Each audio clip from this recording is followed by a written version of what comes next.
balance disorders, and as a clinical ear care specialist, I specialise in the removal of impacted earwax, foreign bodies, and infected dead skin and discharge from the ear canal. We have a client here who had inadvertently impacted and lodged earwax really deep medially into the ear canal against the eardrum using a Q-tip, or cotton bud as it's called in the UK. So just going in with a Zollner suction probe. We're on the bony part of the ear canal, so this wax was already lodged quite medially. So medially means deep in the ear canal towards the eardrum. Laterally means away from the eardrum, near the entrance.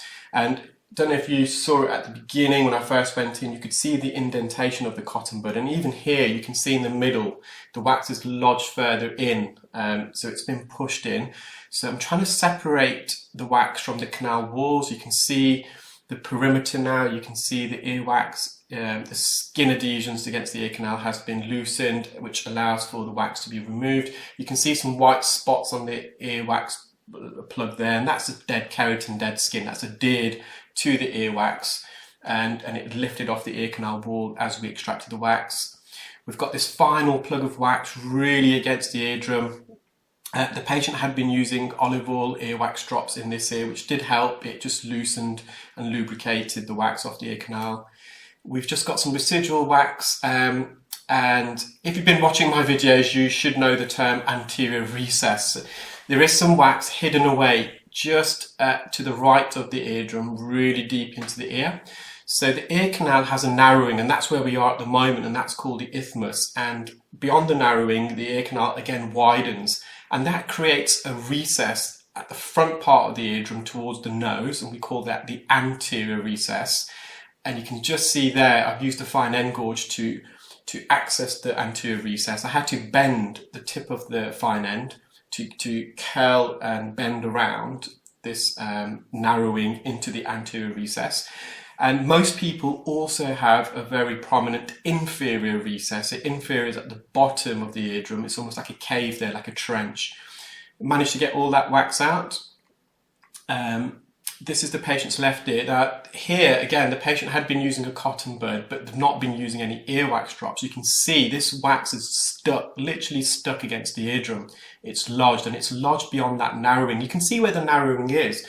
Where the narrowing of the ear canal is, you've got some dead keratin, like a ring of it.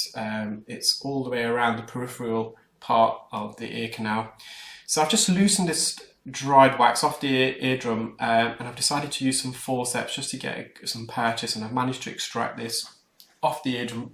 And you can see there the eardrum's fully visible, but there is some dead keratin skin that's lining this isthmus, the narrowing of the ear canal. So I want to try and remove this. The reason for that, I would hate for this dead skin to shed and fall into the recess.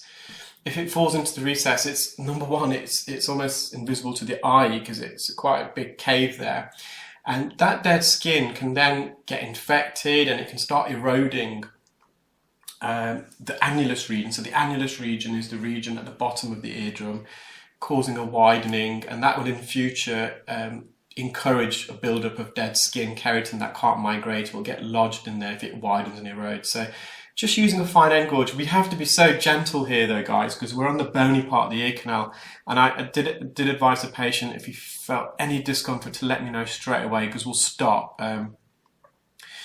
His comfort was more imperative than removing it.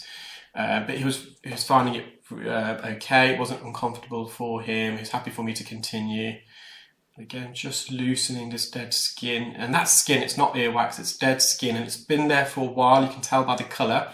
Once I remove this, I will eventually remove this, and you'll see the fresher layer of dead skin, which is translucent, it's white in colour. This dead skin is more opaque or translucent, and it's turned from a white to a light brown, yellowy colour, and that's due to the oxidization process. This skin's been there for a while. You can see I've just removed that, and that reveals a fresher layer of skin.